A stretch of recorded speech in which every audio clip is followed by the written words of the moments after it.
u Hrvatskoj, Hrvatska je malo naprednija nego Slovenija po tom pitanju, tako da je definitivno taj korak još malo ispred otišao nego u Sloveniji. Ono što se nama čini da je Hrvatska trenutno jako u ekspanziji, definitivno će se još razvijati, još ima prostora. Dakle, još uvijek postoji određeni klijenti koji nisu na Facebooku, postoje još kompanije koje jesu na Facebooku, ali jako slabo, dapače, poražavajuće s obzirom na njihovu jačinu brenda. I mislim da ima tu još jako prostora koji se oni moraju razvijati, a s druge strane mislim da i oni koji su jako uspješni na Facebooku da još ima strašno prostora da se usavršavaju.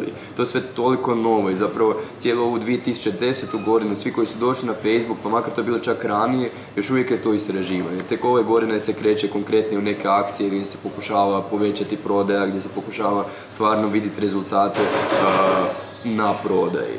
Mislim da tu ima još strašno puno prostora za ekspanziju, za razvoj. Ono što definitivno vidimo da još ima puno prostora je zapravo za povezivanje sa drugim kampanjama. Dakle, to nije samo Facebook, nego povezati Facebook sa cijelim internet kampanjom, sa offline-om, možda nekom gerilom, možda sa prodajom.